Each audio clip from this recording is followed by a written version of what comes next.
Okay, I'm standing here with two ladies. What restaurant were you in? Jolly Pumpkin. Jolly Pumpkin.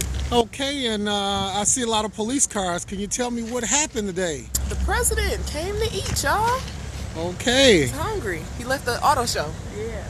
okay, and how was it being in there with the president? It was great. He's very friendly and mannerable, as I anticipated, because he's the president. Yes. Did you get a chance to shake his hand today? Yes. He shook everybody's hand. He shook everybody's hand in the restaurant. Excellent, excellent. Did you get a chance to say anything to him? I asked for a hug. He gave me a hug. He gave you a hug. Excellent, excellent. All And I think right. he called me Bae. Don't tell Michelle. Okay. No, I'm just playing. Really? Quick and turn the camera. Like, nah. And how about you? Did you get a Nope, chance I to just talk said to him? hello. Just said hello. Yeah. Hello, I'm standing with Lori. Lori. And what restaurant were you in today? I was in Jolly Pumpkin Okay, and in Midtown. who came in? President Obama came in. Okay, and how was it in there today? It was great. It was very exciting. Everybody was really happy to see him. He had lunch with Mayor Duggan and a few other people.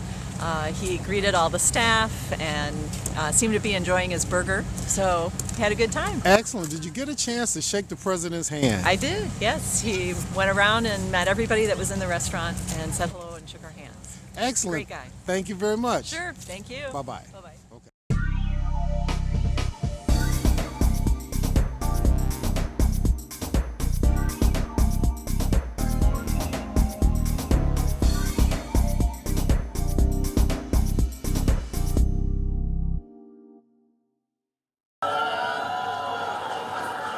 He was my friend and supporter before just about anybody else out there. And then when I ran for president, by that time we'd made some great friends in the UAW. And so I just want to say how proud I am to call him a friend. Your UAW president, Dennis Williams.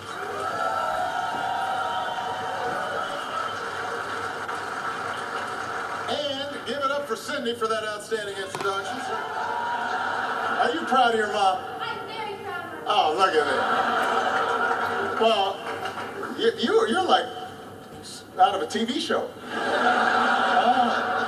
What are you, like a child actor or something? Look at him. He's all handsome. Oh, yeah. All right. Cindy is a pretty impressive young man. I want to pick up briefly on something that Cindy said. And that is just to talk for a second about what's happening in Flint.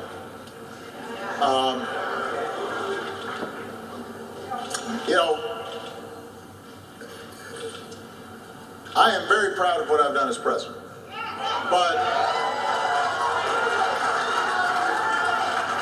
the only job that's more important to me is the job of father. And I know that if I was a parent up there, I would be beside myself that my kid's health could be at risk. And that's why over the weekend I declared a federal emergency in Flint to send more resources on top of the assistance that we've already put on the ground. We've designated a federal coordinator to make sure the people of Flint get what they need from their country. Yesterday, I met with Mayor Weaver in the White House in the Oval Office. And I told her that we are going to have her back and all the people of Flint's back as they work their way through this terrible tragedy. It is a reminder of why you can't shortchange basic services that we provide to our people and that we together provide as a government to make sure that public health and safety is preserved. But I have come to Detroit for another reason as well. I already drive in a great American car, which we affectionately know as the Beast. Next year, I've got to give it up. I'm saying goodbye to the Beast. So I figured that I needed to do a little browsing now at the Detroit Auto Show. I know they've got auto shows in Paris and Frankfurt and Tokyo, but there's only one Motor City. There's only one Detroit. And if you're looking for the world's best cars and the workers who make those cars, you need to be in Detroit, Michigan. That's why I'm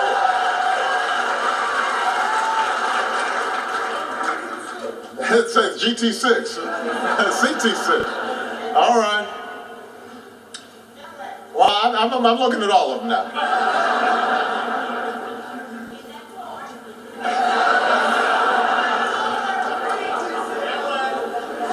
All right, I got the idea. I'm not going to tell y'all what I'm buying now. Now, I will say the Cherokee was my first new car I ever bought. Somebody was asking me. I didn't get a new car until I was like 32. I always had an old beat up, hooped it. But my first brand new car with a brand new car smell was a Jeep Cherokee. And I thought I was a bad man once I was in that car. I was all up high looking at the road. Man. I could not be prouder of this industry and the road that we've traveled together. And I'm proud of each and every one of you. Think about what you've fought through. It wasn't that long ago that a crisis that started on Wall Street sparked a great recession on Main Street, and it cost millions of Americans their jobs, their homes, the savings that they had worked a lifetime to build. Nearly 1 in 5 auto workers got a pink slip. Laid off from a job in an iconic industry that had been a ticket to the middle class for generations. And across the Midwest, plants closed with little hope of reopening. So the American auto industry, the beating heart of American manufacturing, was flatlining. That's where we were when I took office 7 years ago today. The year before I took office, the auto industry had laid off 400,000 people. 400,000. And we had a choice to make. With the economy in a free fall, the market's frozen, there were no private companies, there were no private investors who were going to step up and take a chance on you. So we could have kept on handing over billions of taxpayer dollars to automakers, but things didn't change and it just got worse. That would have just kicked the can down the road. Or we could have done nothing, thrown in the towel, walked away from this industry entirely, and a lot of folks suggested we do that. They deny it later, but that's what they said at the time.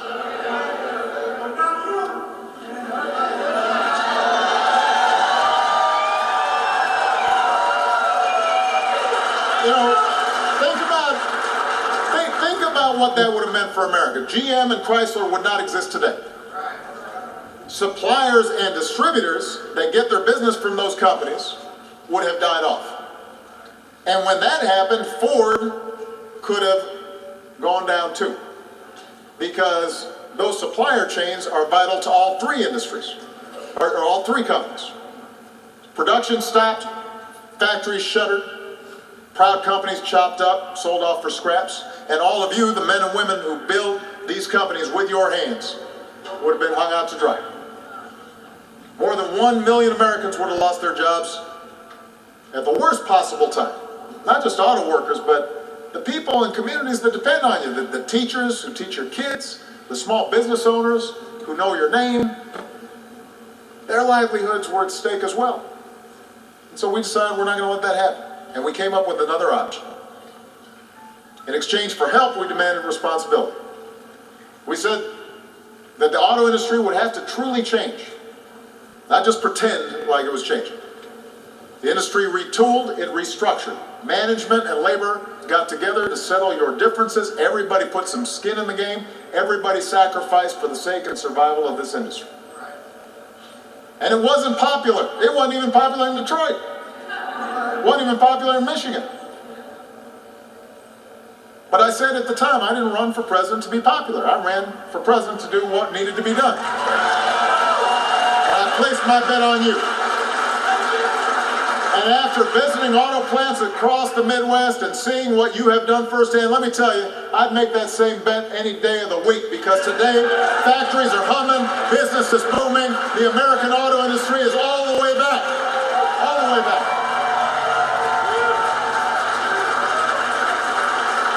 7 years ago, auto sales hit a 27-year low. Last year, they hit an all-time high. Across the country, workers who thought that they'd never make another car again can't make them fast enough. You guys see it. New shifts are coming on. Big three are starting to boost wages. Since our plan kicked in, the American auto industry has added more than 640,000 new jobs.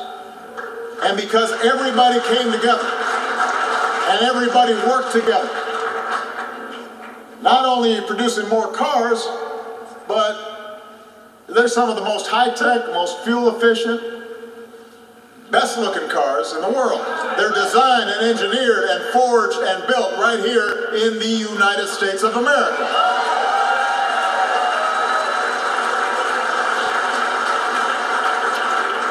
And because the auto industry came back, that obviously gave the capacity for Detroit to start coming back.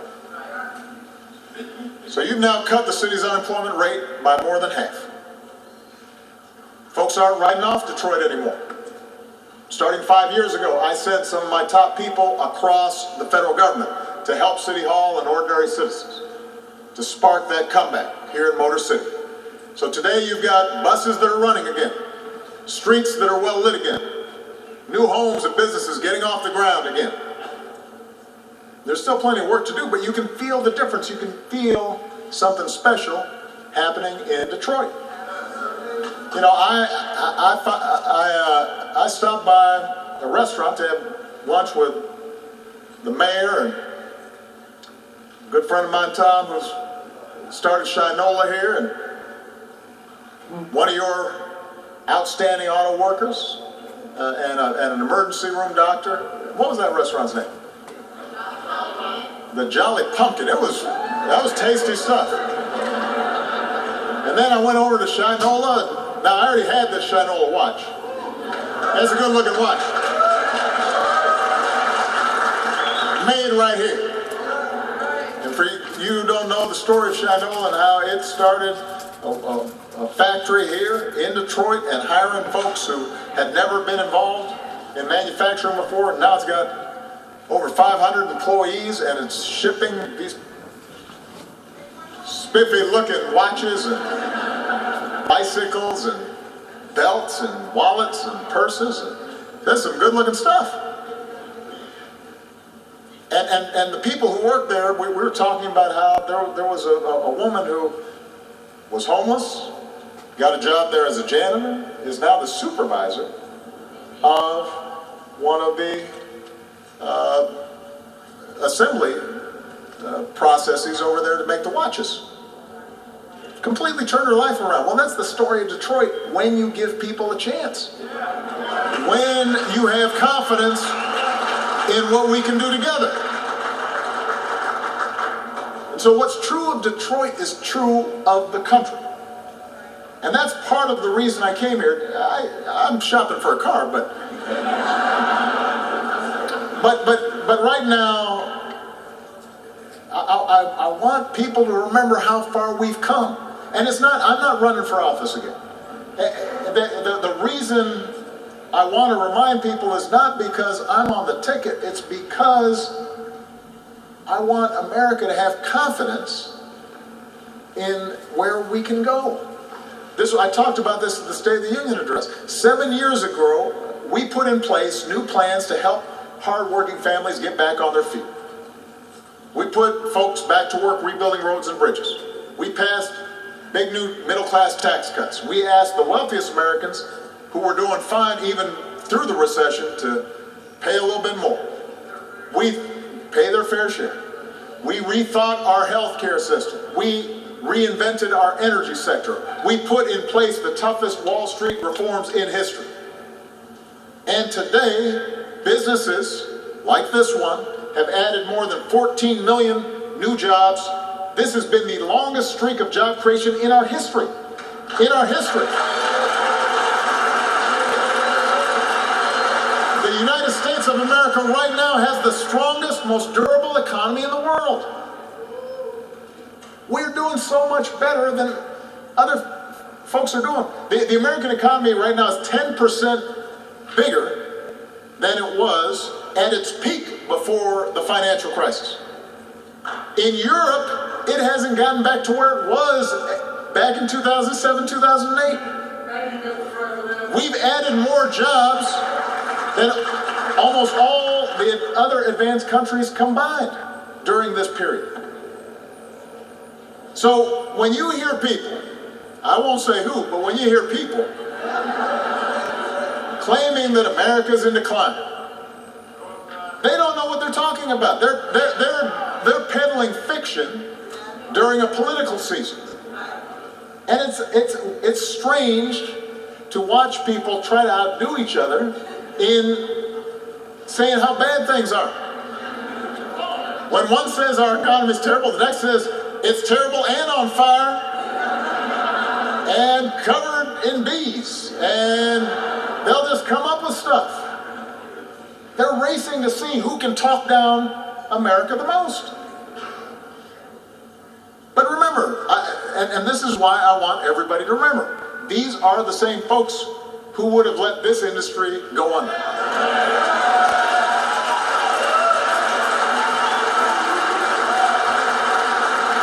These are some of the same folks who back in Washington called our plan to save the auto industry the road to socialism. Said it was going to be a disaster. Said they'll run it into the ground. Those are quotes, by the way. I'm not making that up. Look it up.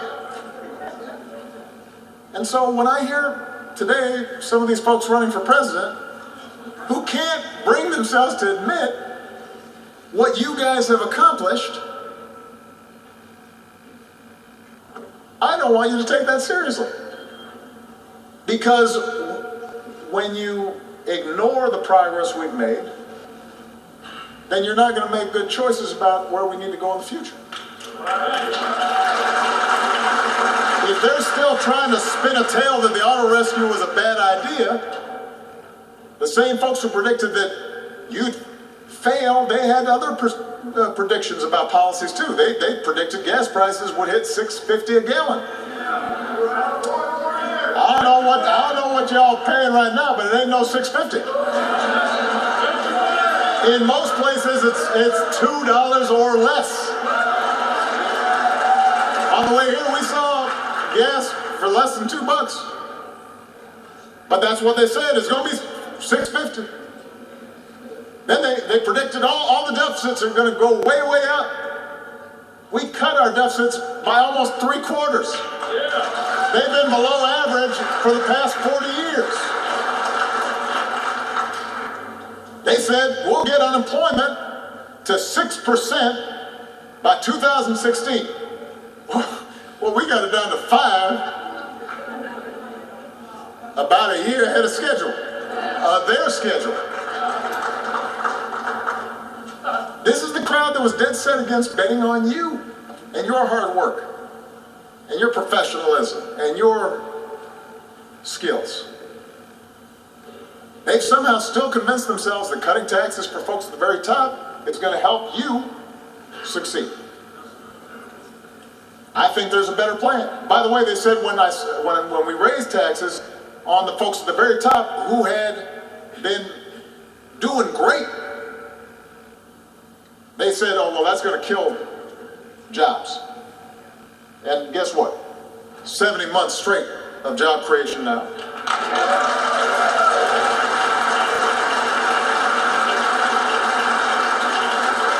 Just like they said when Obamacare passed, oh, that's going to be terrible.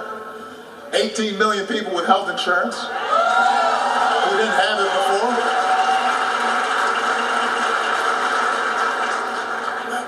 So now, this is not to make an argument for complacency. I'm not suggesting we should be satisfied where we are. Because what is true is the economy has been changing in profound ways for the last 20, 30 years. You've all seen it. Technology has made it easier to replace jobs on the assembly line. That's been going on for a long time.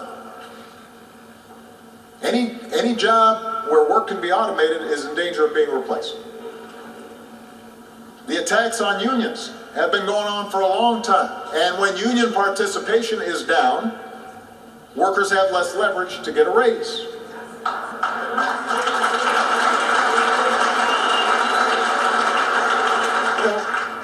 The fact that companies can move because of increased technology means more global competition. And all these trends have squeezed workers, even when they've got jobs, even when the economy is growing. Which means that a lot of Americans sometimes feel anxious. And that tells us we've got more work to do. But as I said at the State of the Union, if we're going to solve those problems for working families and middle-class families, for your neighbors, for your friends, for your kids, your grandkids, then we've got to have smart answers. Not just a bunch of fantasies that end up helping the folks who don't need help. In this economy, we've got to make sure that everybody who works hard has a chance at opportunity and security. And real opportunity in this new economy means every American's got to get the education and training they need to land a good paying job. You know, I know that any of your fathers or grandfathers who worked in an auto plant, they wouldn't recognize a plant today. It's just entirely different. And you've got to know computers, and you've got to have skills that didn't even exist a generation ago. So that means that we've got to really make sure our kids are properly trained. And the good news is last year our high school graduation rate reached another all-time high. And we've got to build on that progress with early childhood education for every child that needs it, so they get a good start, and computer and math classes to make kids job ready in this new economy. And we should recruit and support and pay properly great teachers for our kids. We've got to make college affordable for every American, and college doesn't mean necessarily a four-year degree. It might mean a community college, it might mean a technical school, but you're going to need more than just high school, which is why I've laid out a plan to provide 2 years of community college at no cost for every responsible student. I'm going to fight to get that done, to get that moving this year. Then we've got to think about real security. Now, this is a union facility, so you know the importance of secure health benefits and secure retirement benefits. But not everybody in this new economy has that. So real security in this new economy, in addition to encouraging workers to join together so they have a voice and some leverage, also means, you know, benefits and protections you can count on. When Social Security and Medicare are more than important than ever, we shouldn't weaken Social Security and Medicare. We should strengthen Social Security and Medicare. For Americans that are short of retirement, benefits should be mobile, like everything else. That's what we did with the Affordable Care Act. The idea with the Affordable Care Act was not to replace employer-based care, but it was to say, if you lost your job, as some of you did, and you tried to buy it on Cobra, and it was so expensive you couldn't even think about it, or if you decided you wanted to go back to school for more training, or let's say you decided you wanted to start a new business, you had a chance to still get some coverage at a reasonable price and good quality. And as I said, 18 million people have gained coverage so far. So now we should make sure that when folks lose their job, the system works for them. For example, they should be able to get unemployment insurance that encourages retraining for a business that's ready to hire. And if a new job doesn't pay as much, there should be a system of wage insurance in place so that folks, if they take a job with the hope of retraining and ultimately getting a better job, in the meantime, they can still pay their bills.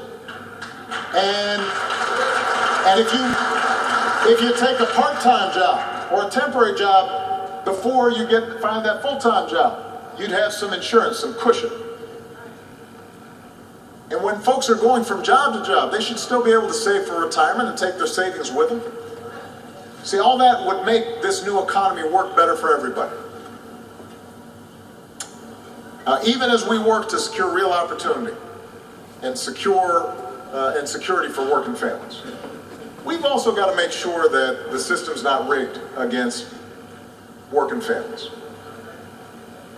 Now, you know, GM, Ford, Chrysler, those are all great companies. Shinola's a great company. I believe in private enterprise. I believe in the incredible dynamism of the American economy, and that's business. And America's business is business. We love business.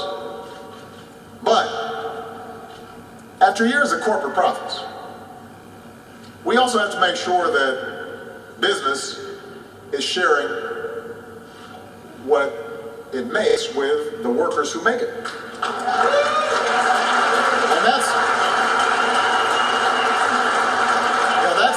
that's the American way.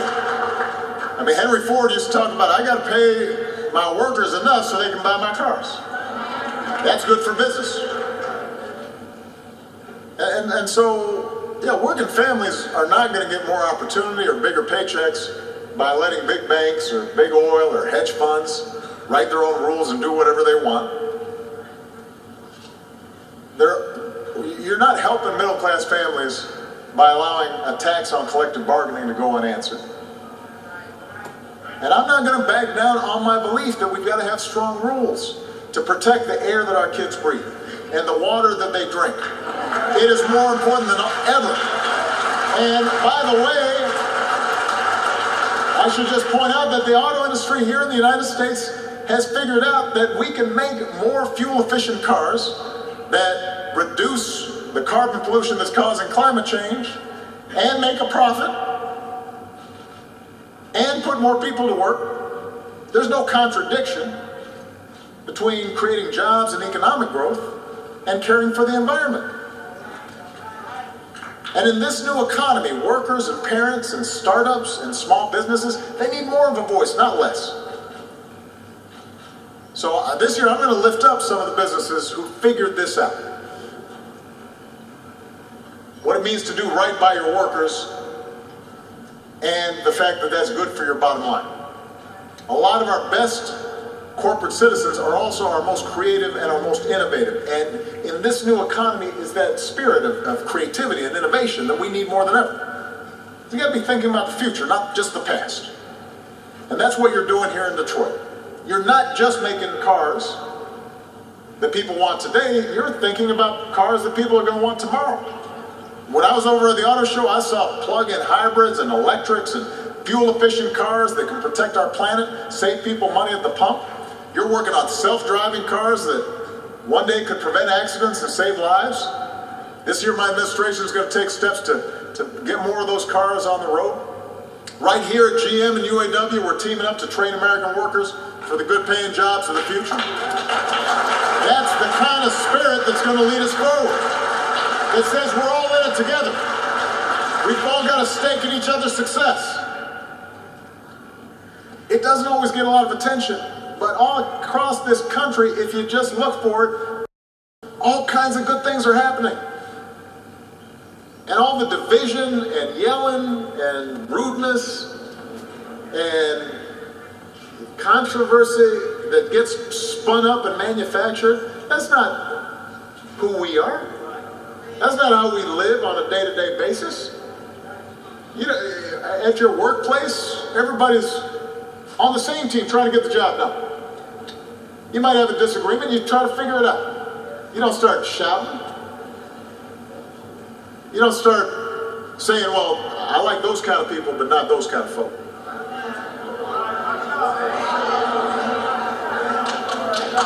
And by the way, the UAW, part of the reason it succeeded was it was one of the first unions to realize that we're all in this together and didn't divide people up. You look at the history of the UAW. You look at the history of the UAW. It's one of the first unions to say, no, we're going to take everybody. If you're working hard, if you're doing the right thing, trying to raise your family, we're going to be better off if we're hand in hand trying to make sure workers get a fair deal. Even if we don't look like each other. Even if we don't all worship at the same place. That's what built the UAW. That's what built America. That's what built America.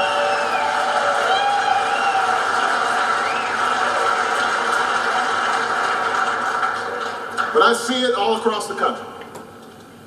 I see it in the Leathers family from Sterling Heights. So Steve Leathers, just want to tell a quick story here, works for a company called Empire Wire and Supply. And during the crisis, they had to lay off nearly 20% of their workers. So Steve's friends were losing their jobs. His neighbors were losing their homes. So one night he tells his wife, if things didn't get better, they might have to leave too. Steve didn't know it at the time, but his 13-year-old daughter, Brianna, heard what he said. Because I've discovered kids hear everything, so y'all got to watch what you say around your kids. They'll repeat it back to you, sometimes 10 years later. So without telling her dad, Brianna sat down and she wrote me a letter. 13 years old. She said, "Dear President Obama, I am 13 years old, and I'm worried about my family's future in Michigan. My dad," she wrote, "works for a company that manufactures cables for the automotive companies. This industry isn't doing so well, but these guys are still doing okay." So Brianna's here today. Where's Brianna? Wave, there you are, right there. She's older now. So Brianna's 13 years old now, or she's 19 years old now. This was 6 years ago. She's a young lady. She's working her way through Macomb Community College. Her twin brother, Brendan, is that Brendan right next to her? He's at Oakland University, half hour away. Dad is still in Michigan. That's Dad. But today, Steve's future is very different. But before the crisis, Steve's company had about 110 employees. Today they've got nearly 200. And Brianna says, she's looking back and she says, "I remember a lot of people getting laid off. They all have jobs now." Steve remembers what it was like back then. There was a panic. Now he says, "I'm 110% confident we're going in the right direction." Now, Steve and his family, they're just one example, but those stories are multiplying all across the country. We don't hear a lot about them. They don't get on TV. You won't always read about them in the newspapers. Sometimes we take it for granted. But I remember, and I read Brianna's letters, and that's why I've got so much confidence in the future. Because of you. I know that we've got young students like Brianna and Brendan. I know we've got workers like Steve who've proven that we're tougher than any kind of times that we might face. I'm confident because every one of you who clock in every day and work as hard as you can, not just for your own sake, but for the sake of this industry and for the sake of the country, and because you take pride in what you do. And when you see that car rolling down the highway and you know, hey, I built that thing, and you know